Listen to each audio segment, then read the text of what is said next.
So in Taiji, we talk about a lot about these like rules of posture and movement and such. So everything has to move from dantian. Knees can only move on tracks. Shoulders within the column, but not across the center line. Hand out over in, all these kinds of rules. They're all meant to make us like as efficient movers as possible, right? So when it comes to push hands and fighting, now we're dealing with the opponents. But the best thing to deal with an opponent is to make them weaker, right? You don't want to fight a strong opponent. You don't want to fight them in their strength. You want to fight them when they're weak. In the push hands case, right, we talk about all these rules, but they apply to the opponent too. If they're not obeying the rules, whether they were taught them or not, then they're not moving as efficiently, so they'll be in a weaker state. So when we go and do like push hands, you can think about, okay, when I do this, it's bad for me. So if I make the opponent do this, it's bad for him, right? So if I bring his shoulder outside of his column of power, he loses power there, so that weakens him. If I make it cross the center line, it weakens him because he no longer has power. If his shoulders are pushed back over his hips, I can press down because he's no longer aligned properly, right?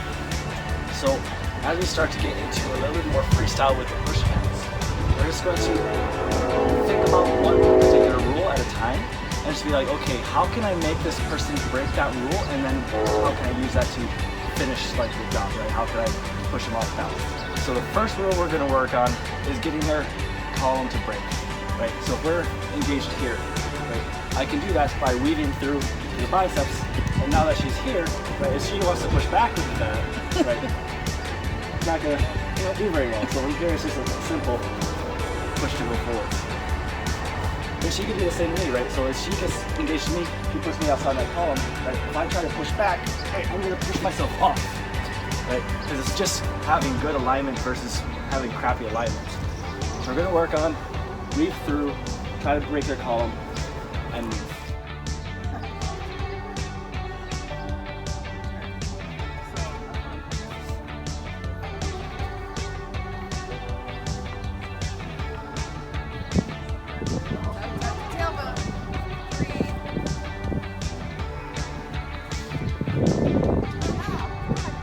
So for this next one, we're going to work on the rule that the hand cannot cross the center line, right?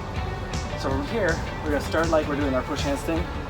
We're going to weave through, cross the hand over, and push, right? So this is what we're doing, a little bit more structured just to kind of get the motion of it. So what we're teaching here is threading. So it's like I'm threading through, like I'm sewing, I cross the arm over, and then I push. Because from here, right, if you resist with this arm, right, you try to push back with this arm, right, not going to make a difference. If he was here and you resist with that arm, right, same push, different effects. Right? But as soon as it crosses that center line, it loses all that power. So that's why, yeah? So we weave through, cross the center, and play.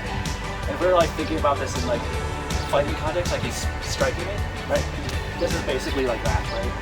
Because at this point, right, I'm now free to hit him. I'm crossing him over his body because it's weakening the joints here, and also it's preventing him from hitting with that arm, right? So this one, right? Exactly. So I have a lot more control over it. Yeah. So that's like an example of like it's applied like directly to like fighting.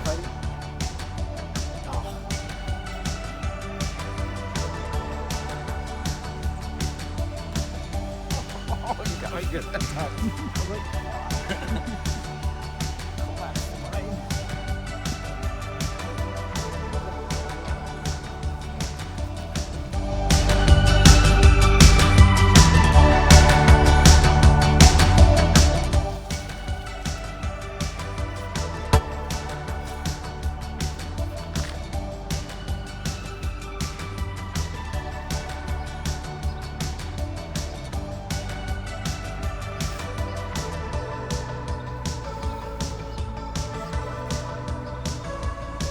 Can you put me in this like lock right here?